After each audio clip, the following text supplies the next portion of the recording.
तो देखिए home tab के अंदर हमने एडिट ग्रुप में आपको क्लियर का समझा दिया था।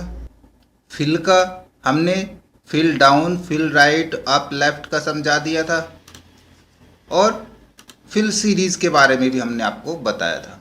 अगर जिसने वो वीडियो नहीं देखा है तो मैं ऊपर आई बटन पे उसका लिंक डाल देता हूँ, आप वहाँ से जाकर देख सकते हैं। आज हम बताएंगे जस्टिफाई का और फ्लैश फिल के बारे में। फॉर्मूले में भी हमने आपको कुछ फॉर्मूले बताए थे, सम के, एवरेज के, इस प्रकार के छोटे फॉर्मूले। अभी आगे फॉर्मूले तो और चलेंगे, एक्सेल में सारा काम ही फॉर्मूलों का है, ठीक है। तो अब देखिए यहाँ पे मैं एक पैराग्राफ टाइप कर लेता हूँ, ठीक है। जो भी आपके पास पैराग्राफ जिस प्रकार का भी आपका होता है, आपने यूँ टाइप करना होता है। हमने काफ़ी लंबा पैराग्राफ टाइप कर लिया। आगे यहाँ पे रो दिखाई नहीं दे रही थी तो इसलिए यहाँ पे सेकंड रो में दिख रहा है। अब हम एंटर यूज़ करेंगे तो आप देखोगे ये कम्प्लीटली एक रो में चला गया। इसको हमने पैराग्राफ को इतना ही बनाना है, तो हम क्या करेंगे, हम यहाँ पे जाके देखेंगे तो यहाँ देखोगे आप फॉर्मूला बार में यू पैराग्राफ आपको नज़र आ रहा है। अगर हमने यहाँ तक लाइन रखनी है तो हम इतनी लाइन को यहाँ से यू कट करेंगे, यहाँ से कंट्रोल एक्स, और यहाँ पे आके करेंगे इसको पेस्ट। इसको लेफ्ट से अलाइन कर लेता हूँ। फिर भी हमारे पास ज़्यादा पैराग्राफ था, हम क्या करते हैं, हम इसको थोड़ा सा और छोटा काटते। वहाँ तक फॉर्मूला बार में पूरा पैराग्राफ आ नहीं रहा था तो मैं इसको और जैसे कंट्रोल एक्स, फिर से हम यहाँ पे आएंगे कंट्रोल वी। तो इस प्रकार से हम उस पैराग्राफ को यहाँ पे यूँ टाइप करेंगे। और इस तरह से हम सही प्रकार से एडजस्ट भी नहीं कर सकते। और पैराग्राफ हमारे ज़्यादा हों और काफ़ी बड़े हो तो बहुत ज़्यादा टाइम वेस्ट हो जाता है। सिंपली मैं इसको एक बार अंडू कर लेता हूँ, ठीक है। जैसा था हमारा वैसा पैराग्राफ यहाँ पे हो गया। अब यहाँ पे बताता हूँ मैं आपको, यदि हमने इस पैराग्राफ को इतनी लाइनों तक ही रखना है, 5 लाइनों तक, 5 कॉलम तक रखना है, 6 कॉलम तक रखना है, उतना हम यहाँ पे सिलेक्ट कर लेंगे। हम यहाँ पे फ्लैश फिल के अंदर जाएंगे इधर और यहाँ पे कर देंगे इसको जस्टिफाई। ये लेफ्ट से अलाइन कर लेता हूँ मैं इसको। तो देखोगे आप ये जस्टिफाई अलाइन के अंदर इसने सारा पैराग्राफ यहाँ पे ऐसे एडजस्ट कर दिया। जितने कॉलम तक हमने वहाँ पे उसको एडजस्ट किया था, हमने 6 कॉलम तक लिया था तो 6 कॉलम तक ही इसको एडजस्ट रखेगा। यदि हम चाहें कि 4 कॉलम तक ही एडजस्ट रहे तो हम यूँ 4 कॉलम तक सेलेक्ट करेंगे और फिल के अंदर जा कर के फिल जस्टिफाई करेंगे तो ये 4 कॉलम तक ही एडजस्ट रहेगा हमारा कंप्लीट पैराग्राफ। इसको मैं फिर से अंडू कर लेता हूँ, ठीक है। अब चलते हैं कीबोर्ड के ऊपर कि हमने कीबोर्ड से इसको सेलेक्ट करना है। 3, 4, 5 कैसे सेलेक्ट किया मैंने लास्ट वीडियो में आपको बताया था। शिफ्ट के साथ राइट एरो प्रेस करेंगे तो राइट में चलेगा, और फिर शिफ्ट के साथ डाउन एरो प्रेस करेंगे तो ये डाउन में चलता चला जाएगा।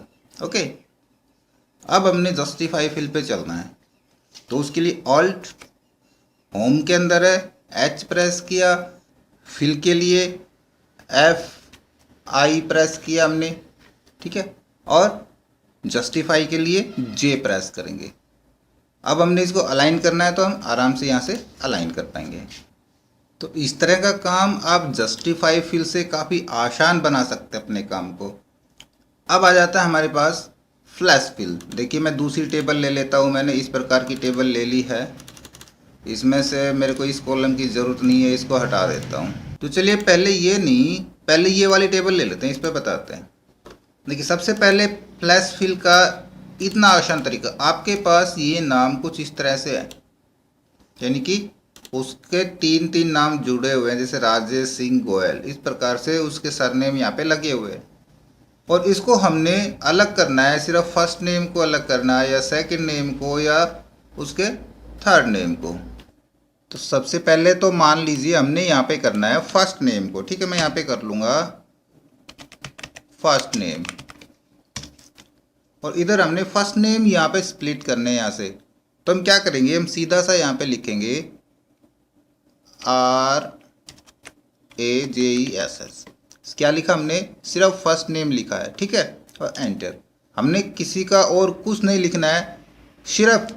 अब हम फ्लैश फिल पे जाएंगे। देखो आपको यहाँ पे होम पे जाने की ज़रूरत नहीं है, आप होम पे यहाँ फिल में जाएंगे, आप सीधा डाटा में भी जा सकते हैं। यहाँ से हमारे पास फ्लैश फिल यहाँ भी अवेलेबल हो जाएगा, और सीधा इसके ऊपर क्लिक कर देंगे तो आप देखोगे कि इसने एकदम से रीड कर लिया, यानी कि कितनी समझदारी से काम किया एक्सेल ने। ये समझ गया कि हम क्या करना चाहते हैं और वो फ्लैश फिल के फंक्शन ने एक ही बार में वो कर दिया। अगर हम यहाँ पे चाहें लास्ट नेम, और लास्ट नेम हमने लेना है यहाँ पे गोयल, ये हो गया ना लास्ट नेम, ये तो मिडिल नेम हो गया, सेकंड नेम। लास्ट नेम उठाना है, हम यहाँ पे करेंगे गोयल, एंटर यूज करेंगे। और अब हमको यहाँ पे फ्लैश फिल पे भी जाने की ज़रूरत नहीं है, एक शॉर्टकट यूज़ करेंगे जो है कंट्रोल के साथ अगर हम ई प्रेस कर देंगे यहाँ पे, तो अब देखोगे इसने लास्ट नेम भी यहाँ से फटाक से उठा लिए। या फिर हम यहाँ पे लिखना चाहें सिर्फ आर सिंह गोयल की बजाय हम लिखें आर एस गोयल, इस प्रकार से लिखेंगे तो हम करेंगे यहाँ पे सिर्फ R space S space GOAL, enter use करेंगे और कंट्रोल ई दबा देंगे यहाँ पे, तो ये उसी हिसाब से उनके नाम उठा लेगा। देखो कई बार ये यहाँ पे एक एरर आ जाती है, जैसे यहाँ पे है जे राजपूत आ गया, इसने जे का एस छोड़ दिया, यहाँ पे एस छोड़ दिया, सॉरी ए छोड़ दिया, तो इस प्रकार की परेशानी आती है, कई बार आ जाती है। वो सारी परेशानियां मैंने बता रखी हैं, फ्लैश फिल के ऊपर मैंने कंप्लीट वीडियो बनाया हुआ है, आप वो वीडियो वहाँ पे जाके देख सकते हैं। ऊपर आई बटन में आपको उसका लिंक मिल जाएगा। इसी प्रकार अगर हमने अब इस टेबल में है इस तरह से नाम लिखे हुए हैं और इनको कंबाइन करना है, तो इनको कंबाइन किस प्रकार करेंगे, सेम टू सेम हम यहाँ पे लिखेंगे राजेश,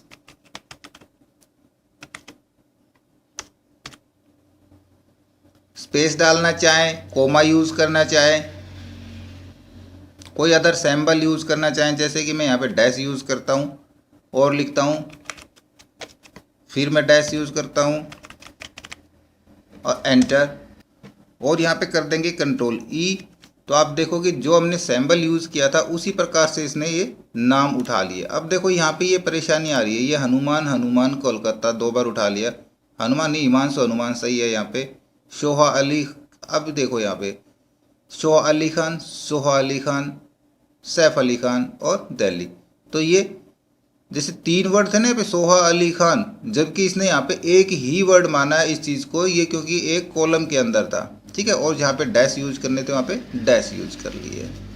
बहुत सारा ऐसा काम है जो आप फ्लैश फिल से एकदम आसान बना सकते हैं, क्योंकि फ्लैश फिल के ज़रिए एक्सेल एकदम से समझ जाता है, बहुत समझदार है एक्सेल। तो सारा सीखने के लिए आप हमारा वो वीडियो ज़रूर देखें, ऊपर आई बटन पे वो मैंने